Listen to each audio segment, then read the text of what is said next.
ভারতীয় বংশোদ্ভূত মহাকাশচারী সুনিতা উইলিয়ামস বোয়িংয়ের স্টারলাইনের মানব অভিযানে মহাশূন্যে পাড়ি দিলেন। তৃতীয়বারের মতো স্পেস স্টেশনে পৌঁছে আনন্দে নেচে ওঠেন তিনি। গত 5 জুন ফ্লোরিডার কেপ ক্যানাভেরাল স্পেস স্টেশন থেকে বোয়িং স্টারলাইনার রকেটে চেপে মহাকাশের উদ্দেশ্যে রওনা দেন সুনিতা ও তার সহকারী বুচ উইলমোর। অবশেষে শুক্রবার 7 জুন আন্তর্জাতিক স্পেস স্টেশনে পৌঁছান তারা। সেখানে পৌঁছে আনন্দে নেচে ওঠেন সুনিতা। আগামী 1 সপ্তাহ আন্তর্জাতিক স্পেস স্টেশনেই থাকবেন সুনিতা। জানা গেছে এবারেও আটলাস 5 রকেট চড়ে মহাকাশের উদ্দেশ্যে উড়াল দেন সুনিতা।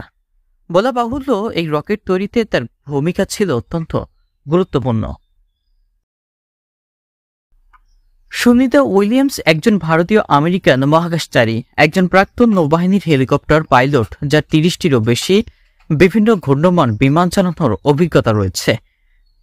প্রথম উপসাগরীয় যুদ্ধের সময় উইলিয়ামসকে হেলিকপ্টার কমব্যাট সাপোর্ট স্কোয়াড্রনের অংশ হিসেবে মোতায়েন করা হয়েছিল এবং পরে হারিকেন অ্যান্ড্রুয়ের পরে ফ্লোরিডায় নৌবাহিনীর দুর্যোগ ত্রাণ কার্যক্রমের সমর্থনে উড্ডয়ন করা হয়েছিল। 1998 সালে উইলিয়ামস নাসার মহাকাশচারী প্রোগ্রামের জন্য নির্বাচিত হন। তিনি প্রথমে একটি স্পেস শাটলে চড়ে স্পেস স্টেশনে উড্ডয়নের মাধ্যমে তার যাত্রা শুরু করেন। Sunny William coming through in her blue flight suit. And